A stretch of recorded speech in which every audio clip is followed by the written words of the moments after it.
باب ایک الفاتحہ آیت ایک۔ اللہ کے نام سے جو بڑا مہربان نہایت رحم کرنے والا ہے۔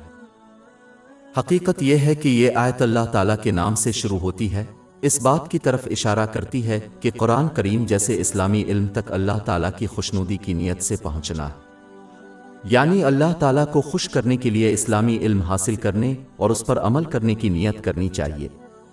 اس کا ایک پہلو ہر اس چیز کو قبول کرنا اور اس پر عمل کرنا ہے جو قرآن مجید اور نبی کریم صلی اللہ علیہ وسلم کی روایات کے ذریعے بنی نوع انسان پر نازل ہوئی ہے، بغیر چری چنتے ہوئے کہ انسان اپنی خواہشات کے مطابق کیا عمل کرتا ہے اور نظر انداز کرتا ہے۔ اگر کوئی مسلمان اسلامی علم کے لیے اس چری چننے کا رویہ لے کر آتا ہے تو اس نے اس آیت کو پورا نہیں کیا، اور اس لیے جو کچھ وہ سیکھتے ہیں اس سے حقیقی فائدہ نہیں اٹھا سکتے۔ یہ رویہ انہیں اپنی خواہشات کے مطابق علاؤ علم کی غلط تشریح کرنے اور دنیاوی چیزوں جیسے دولت اور اختیار حاصل کرنے کے لیے دوسروں کو دکھاوا کرنے کی ترغیب دے سکتا ہے۔ یہ ایک خطرناک راستہ ہے جو انسان کو دونوں جہانوں میں عذاب کی طرف لے جاتا ہے۔ سنن ابن ماجہ نمبر 253 میں موجود ایک حدیث میں اس کی طرف اشارہ کیا گیا ہے۔ اسلامی تعلیمات سے صحیح معنوں میں صرف اسی وقت فائدہ اٹھایا جائے گا جب وہ ہر چیز کو قبول کرنے اور اس پر عمل کرنے کی کوشش کرے، چاہے وہ ان تعلیمات کے پیچھے موجود حکمتوں کو سمجھے یا نہ سمجھے، خواہ یہ ان کی خواہشات کے مطابق ہے یا نہیں۔ باب 17 آیت 82۔ اور ہم قرآن میں سے وہ چیز نازل کرتے ہیں جو مومنوں کے لیے شفا اور رحمت ہے، لیکن یہ ظالموں کے لیے نقصان کے سوا کچھ نہیں بڑھاتا۔ مرکزی آیت کا پہلا حصہ اللہ تعالیٰ کو راضی کرنے اور اس کی نافرمانی سے بچنے کی نیت سے ہر حال اور عمل سے رجوع کرنے کی ترغیب دیتا ہے۔ یہ رویہ اس بات کو یقینی بنائے گا کہ اللہ تعالیٰ کی طرف سے عطا کی گئی ہر نعمت کو اس کی خوشنودی کے لیے استعمال کرے، جس کا تذکرہ قرآن پاک اور حضرت محمد صلی اللہ علیہ وسلم کی روایات میں کیا گیا ہے۔ ایک شخص اپنی خواہشات معاشرے، ثقافت اور فیشن کے بارے میں سوچنے سے گریز کرے گا اور اس کے بجائے صرف اللہ رب العزت کو راضی کرنے کی فکر کرے گا، کیونکہ اس کی ہر صورت اللہ تعالیٰ کے نام سے شروع ہوتی ہے۔ یہ دوسرے لوگوں کو خوش کرنے کے مقصد کو اپنانے سے روکتا ہے، جو حقیقت میں ممکن نہیں ہے، کیونکہ ہر شخص کی اپنی خواہشات اور آرا ہوتی ہیں۔ لہٰذا سب کو خوش کرنے کی کوشش کرنے سے دونوں جہانوں میں تناؤ کے سوا کچھ نہیں ہوتا، جبکہ ہر حال میں اللہ تعالیٰ کے نام کے ساتھ داخل ہونا اس بات کو یقینی بناتا ہے کہ صرف اللہ تعالیٰ کو راضی کرنا مقصود ہو۔ باب 39 الزمر آیت 29۔ اللہ تعالیٰ ایک غلام کی مثال بیان کرتا ہے جس کی ملکیت کئی جھگڑالو آقا ہوتے ہیں اور ایک غلام کی ملکیت صرف ایک آقا کی ہوتی ہے۔ کیا وہ حالت میں برابر ہیں؟ الحمدللہ، در حقیقت ان میں سے اکثر نہیں جانتے۔ صرف اللہ تعالیٰ کی خوشنودی کم سے کم مشقت اور محنت سے حاصل کی جاتی ہے۔ زیر بحث مرکزی آیت میں اس کی طرف اشارہ کیا گیا ہے۔ باب ایک الفاتحہ آیت 1۔ اللہ کے نام سے جو بڑا مہربان نہایت رحم کرنے والا ہے۔ اس کے علاوہ جب کوئی اللہ تعالیٰ کو راضی کرنے کے لیے ہر حالت میں داخل ہوتا ہے تو اسے معلوم ہونا چاہیے کہ ان کا مقصد ایک مہربان اور رحم کرنے والے رب کو راضی کرنا ہے۔ یہ انسانی غلامی کی ذلت آمیز شکل کے تصور کو مٹا دیتا ہے جو پوری دنیا میں لاتعداد لوگوں کے لیے ہے اور اب بھی ہے۔ اس کے بجائے غلامی جس میں خود کو جکڑ لیتا ہے وہ رحم اور شفقت ہے۔ یہ رحمت اس سے صاف ظاہر ہے کہ اللہ تعالیٰ کس طرح انسان پر بے شمار نعمتوں کی بارش کرتا ہے اور اس سے صرف یہ کہتا ہے کہ وہ ان کا صحیح استعمال کریں تاکہ وہ دونوں جہانوں میں ان سے فائدہ اٹھا سکے، یعنی اللہ رحمن کے احکام و ممانت بندے کے علاوہ کسی کو فائدہ نہیں پہنچاتے۔ اللہ تعالیٰ کو لوگوں کی اطاعت سے کوئی فائدہ نہیں ہوتا۔ مرکزی آیت کا پہلا حصہ اللہ تعالیٰ کی مختلف الہی صفات اور ناموں کو سیکھنے اور ان پر عمل کرنے کی اہمیت کی طرف بھی اشارہ کرتا ہے، تاکہ کوئی بھی شخص اپنے سامنے آنے والی ہر صورت حال میں اس طرح داخل ہو اور اس پر رد عمل ظاہر کرے جس سے اللہ تعالیٰ راضی ہو۔ مثال کے طور پر اللہ تعالیٰ معاف کرنے والا ہے، لہٰذا جب کوئی ایسی حالت میں آ جائے جہاں کسی شخص نے اس پر ظلم کیا ہو تو اسے چاہیے کہ اپنے طرز عمل کو درست کرتے ہوئے اللہ تعالیٰ کی خاطر اس شخص کو معاف کرنے کی کوشش کریں تاکہ تاریخ خود کو نہیں دہراتا۔ اللہ سب سے زیادہ انصاف کرنے والا ہے، لہٰذا جب کوئی ایسی صورتحال میں داخل ہوتا ہے جہاں اسے فیصلہ کرنا ہوتا ہے تو اسے انصاف پر قائم رہنا چاہیے اور اسلام کی تعلیمات کے مطابق اچھا اور منصفانہ انتخاب کرنا چاہیے۔ اس طرح کا برتاؤ اس بات کو یقینی بنائے گا کہ انسان ہر حالت میں اللہ تعالیٰ کی مخلصانہ اطاعت کو برقرار رکھے گا۔ یہی ایک وجہ ہے کہ حضور نبی اکرم صلی اللہ علیہ وآلہ وسلم نے صحیح بخاری نمبر 2736 میں موجود ایک حدیث میں نصیحت فرمائی کہ جو شخص اللہ تعالیٰ کے 99 ناموں کو جانتا ہے وہ جنت میں داخل ہوگا۔ جنت باب 1 الفاتحہ آیت 1 اللہ کے نام سے۔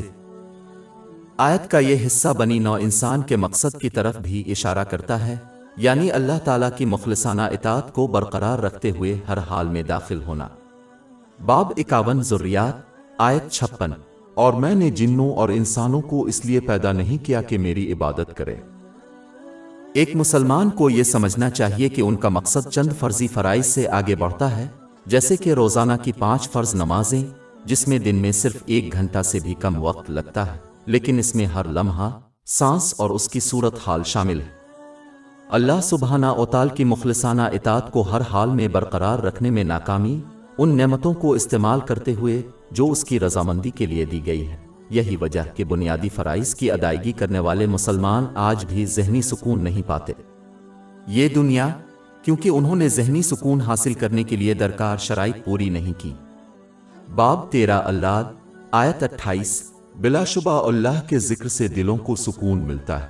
اور باب 16 النحل آیت 97 جس نے نیک عمل کیا خواہ وہ مرد ہو یا عورت حالانکہ وہ مومن ہے ہم اسے ضرور پاکیزہ زندگی بسر کریں گے اور ان کو ان کے بہترین اعمال کے مطابق ضرور اجر دیں گے۔ جو شخص اپنے مقصد تخلیق کو پورا کرنے میں ناکام رہے خواہ وہ اسلام کے بنیادی فرائض کو پورا کرے اس کو بہت زیادہ اجر ملے گا، لیکن وہ خالی زندگی گزاریں گے۔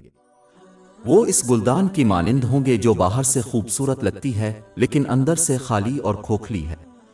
جس طرح ایک ایجاد جو کہ بہت سی مثبت خصوصیات کی حامل ہوتی ہے تب بھی اسے ناکامی کا نام دیا جاتا ہے جب وہ تخلیق کی اپنی بنیادی وجہ کو پورا نہیں کر پاتی، اسی طرح ایک مسلمان جو اپنے مقصد کو صحیح طریقے سے پورا کرنے میں ناکام رہتا ہے وہ خالی اور بے معنی زندگی گزارے گا، خواہ وہ اپنی تخلیق کی بنیادی وجہ کو پورا نہ کر سکے۔ بہت سی دنیاوی چیزوں کے مالک ہیں۔ مرکزی آیت کا پہلا حصہ ہر حال میں اس کی مخلصانہ اطاعت کے ذریعے ہمیشہ اللہ تعالیٰ سے جڑے رہنے کی اہمیت کی طرف اشارہ کرتا ہے تاکہ وہ اس سے محفوظ طریقے سے سفر کرنے کے لیے قوت اور رہنمائی حاصل کر سکیں۔ باب 65 میں طلاق آیت 3 اور جو اللہ پر بھروسہ کرتا ہے تو وہ اس کے لیے کافی ہے۔ جب کوئی اللہ تعالیٰ کو بھول جاتا ہے یا اس کی نافرمانی کرتا ہے، جب حالات میں داخل ہوتے ہیں تو وہ لامحالہ دنیاوی چیزوں اور لوگوں پر بھروسہ کرتے ہیں جو فطرتاً کمزور ہیں، چاہے وہ مضبوط ہی کیوں نہ ہو۔ یہ صرف الجھن کا باعث بنے گا اور زندگی میں غلط انتخاب کرنے کی ترغیب دے گا۔ یہ صرف دونوں جہانوں میں تناؤ کا باعث بنتا ہے۔ باب 22 الحج آیت 73 کمزور وہ ہیں جو دوسروں کا پیچھا کرتے ہیں اور وہ لوگ جن کا تعاقب دوسرے کرتے ہیں۔ باب 1 الفاتحہ آیت 1 اللہ کے نام سے۔ آیت کا یہ حصہ ذکر الہی کے مختلف پہلوؤں کو پورا کرنے کی اہمیت کی طرف بھی اشارہ کرتا ہے۔ پہلا پہلو اپنی نیت کو درست کرنا ہے تاکہ وہ صرف اللہ تعالیٰ کو خوش کرنے کے لیے بولے اور عمل کرے۔ یہ اس وقت ثابت ہوتا ہے جب کوئی لوگوں سے شکر گزاری کی خواہش نہیں کرتا اور نہ ہی اس کا مطالبہ کرتا ہے۔ دوسرا پہلو اللہ تعالیٰ کو راضی کرنے کے طریقوں سے بولنا یا خاموش رہنا ہے۔ آخری اور اعلیٰ ترین پہلو اللہ تعالیٰ کو یاد کرنا ہے، ہر عطا کردہ نعمت کو استعمال کرتے ہوئے، جیسے کہ کسی کے وقت کو اس کی رضامندی کے طریقوں سے۔ جب کوئی اللہ تعالیٰ کے ذکر کے ان پہلوؤں کو پورا کرے گا تو وہ دونوں جہانوں میں سکون قلب حاصل کرنے کی شرائط پوری کرے گا۔ باب 13 الرعد آیت 28 بلا شبہ اللہ کے ذکر سے دلوں کو سکون ملتا ہے۔ باب 1 الفاتحہ آیت 1 اللہ کے نام سے جو بڑا مہربان نہایت رحم کرنے والا ہے۔ یہ آیت خواہش مندانہ سوچ کے تصور کو بھی ختم کرتی ہے جس کے تحت ایک مسلمان خلوص نیت سے اللہ تعالیٰ کی اطاعت سے گریز کر سکتا ہے اور پھر بھی دونوں جہانوں میں اس کی رحمت اور بخشش کی توقع رکھتا ہے۔ آیت کی ترتیب اس بات کی طرف اشارہ کرتی ہے کہ جب کوئی شخص اللہ تعالیٰ کی خلوص نیت سے اطاعت کرنے کی نیت اور عملی جدوجہد کے ساتھ ہر حال میں داخل ہوتا ہے تو اسے رحمن کی نعمتیں حاصل ہوتی ہیں۔ انسان کو ہمیشہ یاد رکھنا چاہیے کہ اگر وہ رحمن سے رحم حاصل کرنا چاہتے ہیں تو انہیں دوسروں پر رحم کرنا چاہیے۔ صحیح بخاری نمبر 7376 میں موجود ایک حدیث میں اس کی نصیحت کی گئی ہے۔ یہ بات دوسروں کی مدد اور مدد کے ذریعے ظاہر کی جانی چاہیے جو ان کے ذرائع کے مطابق اللہ تعالیٰ کو پسند ہے، جیسے جذباتی، جسمانی اور مالی مدد۔ یہ سب سے بہتر اس وقت حاصل ہوتا ہے جب کوئی دوسروں کے ساتھ اس طرح برتاؤ کرتا ہے جس طرح وہ لوگوں کے ساتھ سلوک کرنا چاہتے ہیں۔ مرکزی آیت ان معاملات سے نمٹنے کی اہمیت کی طرف بھی اشارہ کرتی ہے جس پر اللہ تعالیٰ کے نام کے ساتھ رحمت اور نرمی کے ساتھ داخل ہوتا ہے۔ جامع ترمذی نمبر 2701 میں موجود ایک حدیث میں حضور نبی اکرم صلی اللہ علیہ وآلہ وسلم نے نصیحت فرمائی کہ اللہ تعالیٰ ہر معاملے میں نرمی کو پسند کرتا ہے، لہذا نرمی اور رحم دلی کو ان کے عمومی طرز عمل کے طور پر اپنانا چاہیے اور دوسروں کو ان سے فائدہ نہ اٹھانے دیں، جیسا کہ اسلام کمزوری کے بغیر عاجزی کا درس دیتا ہے۔ دوسروں کو ان کی غلطیوں اور عیبوں کو نظر انداز کرتے ہوئے اس امید کے ساتھ رحم اور شفقت سے پیش آنا چاہیے کہ اللہ تعالیٰ ان کی غلطیوں کو نظر انداز کر دے گا اور دوسروں کو ان سے فائدہ اٹھانے سے روکے گا۔ جو شخص نرمی کو اپنا طریقہ اختیار کرے گا وہ یہ پائے گا کہ لوگ دنیاوی اور دینی دونوں معاملات میں ان کا ساتھ دینے کے لیے ہمہ وقت تیار رہتے ہیں، جیسے کام کرنے والے ساتھی، اور یہ دونوں جہانوں میں رحمت الہی حاصل کرنے کا باعث بنے گا۔ ہر وہ صورتحال ہے جس میں انسان اپنی مرضی کے بغیر داخل ہوتا ہے جو اللہ تعالیٰ کے سوا کسی اور کی طرف سے مقرر نہیں ہوتا، لیکن جیسا کہ مرکزی آیت میں اشارہ کیا گیا ہے کہ جب وہ اللہ تعالیٰ کے نام پر کسی صورتحال میں داخل ہوتے ہیں تو انہیں یاد دلایا جاتا ہے کہ رحمن نے ان کے لیے یہ صورتحال طے کی۔ اس سے صبر کے ساتھ مشکلات کا سامنا کرنے میں مدد ملتی ہے۔ رحمن کو جاننا صرف ایسی چیز کا فیصلہ کرے گا جو کسی شخص کے لیے فائدہ مند ہو، چاہیے ان کے لیے واضح نہ ہو۔ لہذا مشکل کے آغاز سے ہی صبر و تحمل سے کام لینا چاہیے، اپنے قول و فعل سے شکایت کرنے سے گریز کرنا چاہیے اور اللہ تعالیٰ کی مخلصانہ اطاعت کو برقرار رکھنا چاہیے۔ اگر ان کے داخل ہونے کی صورتحال اچھی ہے تو ایک شخص کو اللہ تعالیٰ کے نام کے ساتھ اس میں داخل ہونا چاہیے، یہ تسلیم کرتے ہوئے کہ یہ انہیں رحمن کی عطا کردہ چیز تھی۔ اس اقرار میں اللہ تعالیٰ کا شکر ادا کرنا شامل ہے جو اس نے عطا کی ہیں، ان نعمتوں کو استعمال کرتے ہوئے جو اس نے انہیں پسند کی ہے۔ اس سے برکت اور رحمت میں اضافہ ہوتا ہے۔ باب 14 ابراہیم آیت 7 اور یاد کرو جب تمہارے رب نے اعلان کیا کہ اگر تم شکر کرو گے تو میں تم پر ضرور احسان کروں گا۔ اصل آیت یہ بھی بتاتی ہے کہ مخلوق کے سلسلے میں اللہ تعالیٰ کا اصل مقصد ان پر رحم کرنا ہے۔ دوسرے مذاہب کے برعکس جو خدا کو انتقام لینے والے کے طور پر پیش کرتے ہیں، اسلام اللہ برگزیدہ اور مخلوق کے درمیان تعلق کو ایک رحمدل کے طور پر بیان کرتا ہے۔ یہ اس ضابطہ اخلاق کی نرم اور آسان فطرت کی طرف اشارہ کرتا ہے جسے اللہ تعالیٰ نے بنی نوع انسان کے لیے منتخب کیا ہے، یعنی اسلام۔ باب 2 البقرہ آیت 185 اللہ تمہارے لیے آسانی کا ارادہ کرتا ہے اور تمہارے لیے سختی نہیں چاہتا۔ اللہ تعالیٰ کی طرف سے دیے گئے فرائض اور ممانتیں صرف چند ہیں اور ان سب کا مقصد ایک مسلمان کی زندگی کو فائدہ پہنچانا ہے۔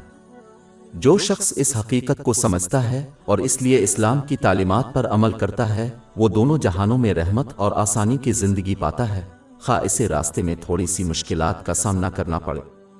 باب 16 النحل آیت 97 جس نے نیک عمل کیا خواہ وہ مرد ہو یا عورت حالانکہ وہ مومن ہے ہم اسے ضرور پاکیزہ زندگی بسر کریں گے اور ان کو ان کے بہترین اعمال کے مطابق ضرور اجر دیں گے۔